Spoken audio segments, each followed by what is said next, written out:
Hoy vamos a ahondar en una historia que me contaron hace unos años y que todavía hoy me cuesta relatar sin recordar aquel silencio. Ocurrió en el monte de Yucatán, cerca de un pequeño pueblo donde casi todos conocen las historias antiguas, pero muy pocos se atreven a contarlas en voz alta. Mi nombre es Mateo. En 2017 trabajaba como guía turístico en la península, llevando visitantes a zonas arqueológicas y senderos del monte. Conocía bien las ruinas, los caminos y las advertencias de los viejos del lugar, aunque, para ser honesto, muchas veces las escuchaba más por respeto que por creencia. Ese fin de semana fui a visitar a mi abuelo, que vivía en un rancho cerca de Tecax. Era de esos hombres que no hablaban de más. Si decía algo, era porque valía la pena escucharlo. Aquella noche, mientras cenábamos, me habló de un sitio al que no debía acercarme después del anochecer. No vayas al pozo de Xcanaltún, me dijo. No me explicó por qué al principio. Solo bajó un poco la voz y añadió que en esa parte del monte había cosas que no se debían mirar de frente. Yo le pregunté si hablaba de historias viejas, de esas que se cuentan para asustar a los niños. Él no respondió enseguida, solo me miró y dijo: si oyes que alguien se peina con zacam, aléjate, y nunca le sostengas la mirada al huaychivo. Yo conocía el nombre, lo había escuchado muchas veces en pueblos y mercados, siempre dicho con esa mezcla de miedo y respeto que solo provoca lo que no se entiende del todo. Pero en ese momento, como me pasaba a veces, pensé que era una advertencia más, de esas que uno escucha y después olvida.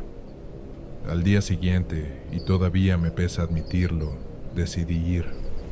No fue por valentía, fue por esa curiosidad tonta que uno confunde con seguridad. Salí del rancho cuando el sol ya empezaba a bajar. El camino estaba húmedo y el monte parecía más quieto de lo normal. No se escuchaban aves, ni insectos, ni ese movimiento constante que siempre tiene la selva cuando cae la tarde. Solo el sonido de mis pasos. Llegué al pozo después de caminar varios minutos entre piedra, raíces y árboles altos. Era un claro pequeño, rodeado por vegetación espesa. Había una ceiba enorme a un lado, tan vieja que parecía formar parte del lugar desde siempre. Me quedé ahí observando durante unos segundos, intentando convencerme de que no había nada raro. Entonces escuché un ruido. Era un sonido seco, repetitivo, como si alguien pasara una peineta o un pedazo de algo duro sobre el cabello. Al principio pensé que venía del viento moviendo ramas secas, pero el ruido volvió, esta vez más claro. Seguí el sonido. Cuando rodeé la ceiba, lo vi. Había una figura sentada sobre una roca, casi inmóvil. Era demasiado alta para ser una persona normal. Tenía el cuerpo encorvado, el cabello largo y oscuro, y unos cuernos que parecían ramas secas. En una mano sostenía algo afilado, algo que después entendí como zacam, y con eso se peinaba el cabello con una calma espantosa. No parecía haberme notado. Me quedé quieto. Ni siquiera recuerdo haber respirado durante esos segundos. El monte seguía en silencio, como si todo a mi alrededor estuviera esperando. Di un paso atrás. Una rama crujió bajo mi pie. La criatura dejó de moverse. No hizo un gesto brusco. No giró de golpe. Solo se quedó inmóvil un segundo más, como si acabara de confirmar algo. Después, muy lentamente, giró la cabeza hacia mí. Nunca he visto unos ojos así. Eran negros por completo. No había blanco, no había brillo humano, no había nada familiar en esa mirada. Y en cuanto me vio sentí un vacío extraño en el pecho, como si algo dentro de mí se hubiera soltado de golpe. No sé explicarlo mejor. Fue una sensación física real, como si me hubieran arrancado la calma de un tirón. Quise moverme, pero no pude. Sentí que las piernas me fallaban. Me ardía la garganta. Lo único que pude hacer fue bajar la vista y cerrar los ojos con fuerza. Empecé a rezar en silencio, aunque ni siquiera sabía si estaba rezando a Dios, a los aluxes o a cualquier cosa que pudiera escucharme en ese momento. Cuando volví a abrirlos, ya era de noche. La figura había desaparecido. No escuché pasos. No escuché ramas romperse. Simplemente ya no estaba.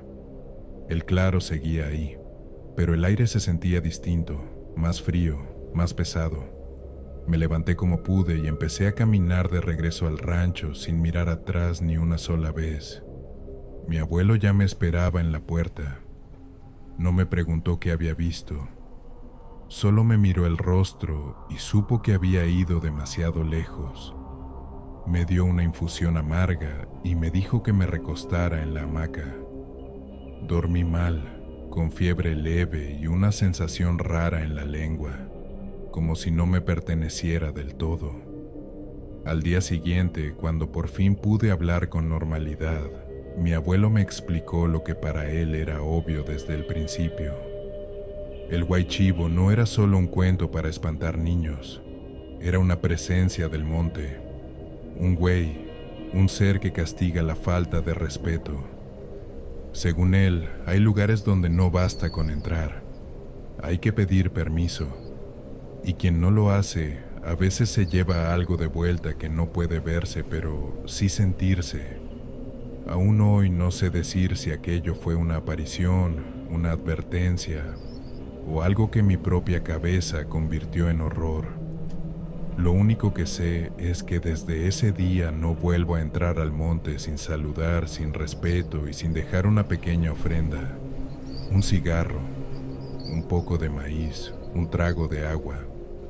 Puede sonar simple, pero cuando uno ha sentido esa mirada encima, aprende que hay cosas que no se desafían.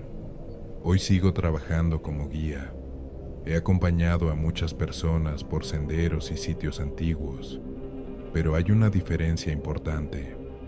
Ahora sé cuándo callar, cuándo detenerme y cuándo no insistir en entrar a ciertos lugares cuando el sol empieza a caer. Porque hay noches en las que el monte cambia. Y cuando cambia, conviene recordar que no todo lo que se mueve entre los árboles es solo sombra. A veces, todavía cuando el silencio es muy profundo, creo escuchar ese mismo sonido, como si alguien se peinara en la distancia, y entonces me detengo.